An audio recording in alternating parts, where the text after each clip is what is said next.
그 전형의 종류, 그건 수시, 정시를 전형의 종류. 전형의 종류 뭐 있어요? 수시와 정시 아니에요? 뭐 이렇게 생각하실 수 있을 텐데 오늘은 정말 이런 거 잘 모르시거나 공부 많이 안 하셨던 분들이 많이 들으셨으면 좋겠어요. 예, 그래서 좀 많이 알아가시는 계기가 되기를 간절히 바랍니다.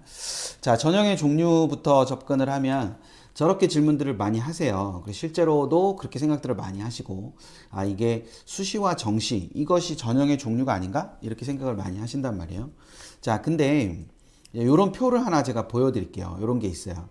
여기 이제 제가 오늘은 출처를 다 밝혀놨어요. 그래서 여기 보면 2024학년도 대학 입학 전형 시행계획 보도자료 중이라고 돼 있죠. 그래서 대학 입학 전형 시행계획의 보도자료라는 것이 항상 발표가 돼요. 발표가 되는데, 이 숫자 잘 안 보이시죠? 이 글자 잘 안 보이셔도 상관없어요. 글자는 상관없고, 여기에 이 부분 때문에 제가 이거를 보여드리는 건데, 여기 보시면, 수시 모집, 정시 모집, 추가 모집 이렇게 돼 있어요. 그래서 수시 모집, 정시 모집, 추가 모집이라고 여기는 수세 모집, 여기는 정시 모집, 여기는 추가 모집 이렇게 적혀 있거든요. 근데 이 수시 모집, 정시 모집, 추가 모집이라는 거는 모집 시기에 따른 분류지 전형의 분류가 아닙니다. 예, 그래서 이게 수시, 정시 그리고 추가 모집까지 이게 모집을 하는 시기를 나타내는 것이지 저것이 궁극적으로 어떠한 이 전형의 분류를 나타내는 것은 아니다라는 점, 그거를 생각을 잘 하실 필요가 있어요. 그래서 잘 알아두실 필요가 있는데,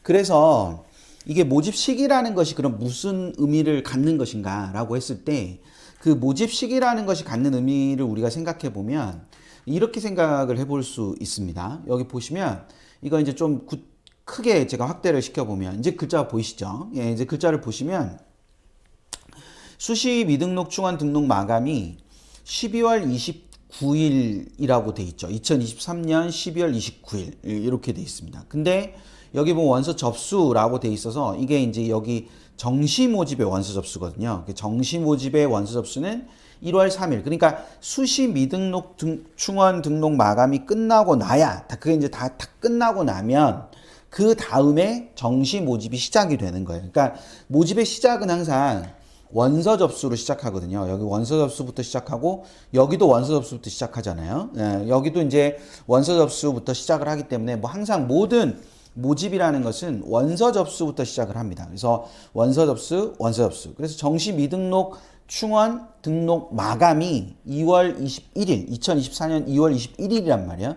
그래서 2024년 2월 21일 날 정시가 완전히 끝나고 나면 22일부터 여기 22일부터 29일까지가 바로 이 추가 모집의 시기가 된다. 그래서 수시 정시라는 것은 어디까지나 모집 시기에 따르는 분류이지 전형의 분류가 아니다. 그래서 그거를 하나 생각을 해 두실 필요가 있어요.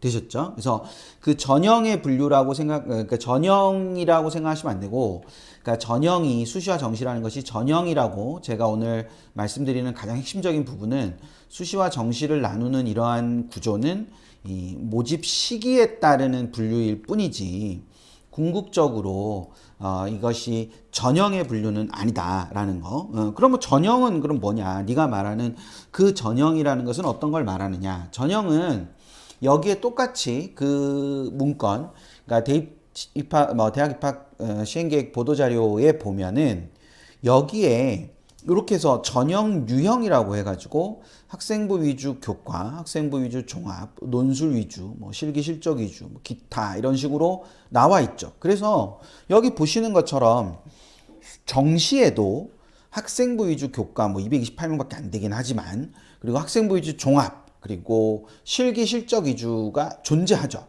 근데 정시는 수능 위주가 압도적으로 많은 비중을 차지하고 있고, 그 다음에 수시는 수능 위주라는 게 있을 수가 없어요. 왜냐하면 수능 위주 전에서, 그러니까 수능 전에 전형들이 많이 나오기도 하고, 그리고 수능 성적과 무관한 전형들도 많이 있기 때문에 기본적으로 수능 위주 전형이라는 건 존재하지가 않는 그런 상황이다라고 생각하시면 될 거예요. 그래서 그런 구조로 돼 있다라는 부분을 염두에 둬서 생각을 해두시면 이게 바로 전형의 종류가 된다.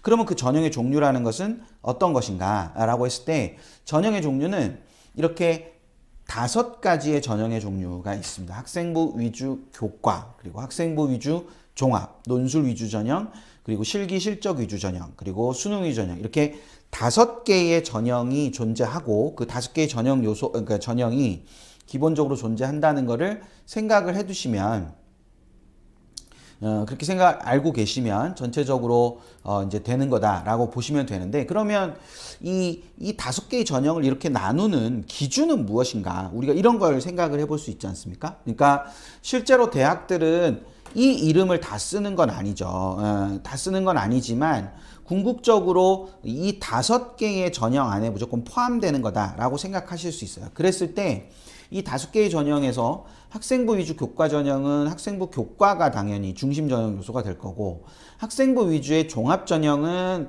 글자 그대로 학생부 전체가 그런 이 중심 전형 요소로서의 역할을 하고 있다라고 생각하시면 될 거예요. 그리고 논술 위주 전형은 그 위주라는 데 있는 것처럼 결과적으로 논술고사라는 부분이 중요한 역할을 한다라고 볼 수 있겠죠. 그리고 또 하나 우리가 생각을 해보면 우리가 이런 거를 생각을 해볼 수도 있잖아요. 그러니까 또 하나 생각을 해보자면 실기 실적 위주 전형이라고 있는데, 그 실기고사나 실적, 그러니까 뭐 대회에 참여했다든지 이런 것들을 중심적으로 다루는 거라고 볼 수 있겠죠. 그리고 수능 위주는 글자 그대로 수능을 중심으로 하는 전형이다. 그래서 이렇게 5개의 전형이 있고 이 5개의 전형의 핵심적인 전형 요소들은 이런 것들이 있다. 그래서 실제로 예를 들어서 경희대를 잠깐 보시면 경희대는 다른 이름을 쓰고 있어요. 여기 보시는 것처럼 조금씩 다 다른 형태의 이름을 쓰고 있죠. 예, 그래서 여기 보시면 지역균형 전형이라고 되어 있고, 뭐 네오르네상스 전형이라고 되어 있죠. 종합 전형은.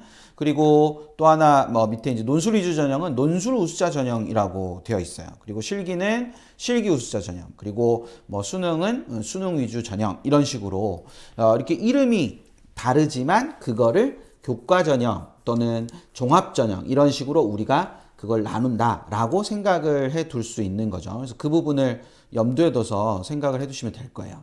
그 전형 계획안인데요. 이 전형 계획안에 보면은 요렇게 돼 있어요. 요렇게 돼 있고, 여기 이제 실제로 보시면 여기 위에 학생부 교과, 학생부 종합, 논술, 실기, 실적 이런 식으로 돼 있잖아요. 근데 그 위에 수시 모집과 정시 모집 이렇게 돼 있죠. 수시 모집과 정시 모집 이렇게 돼 있어가지고 이게 이제 시기에 따르는 분류다, 이런 것들을 볼 수 있는 그런 구조라고 생각을 하시면 됩니다. 되셨죠? 네, 그래서 전형의 종류는 몇 개가 있다? 우리 한번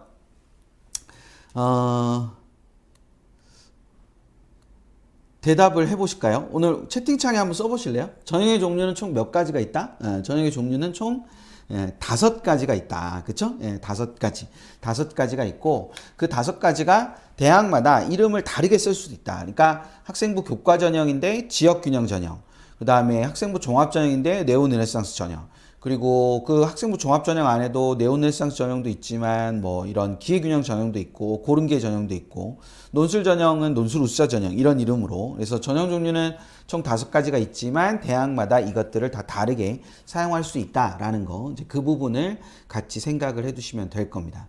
근데 여기 이제 참고로 그냥 여기 파란 네모 친 거 밑에 뭐라고 적혀 있는지 보이세요?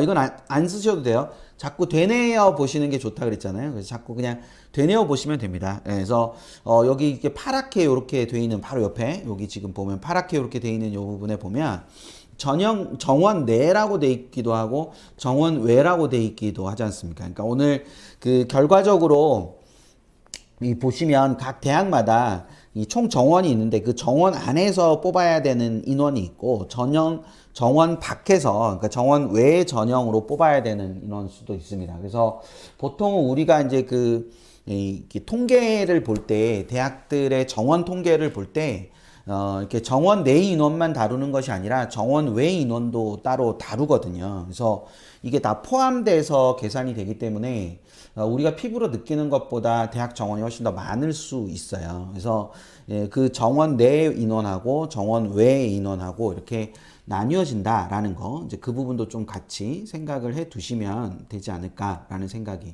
듭니다.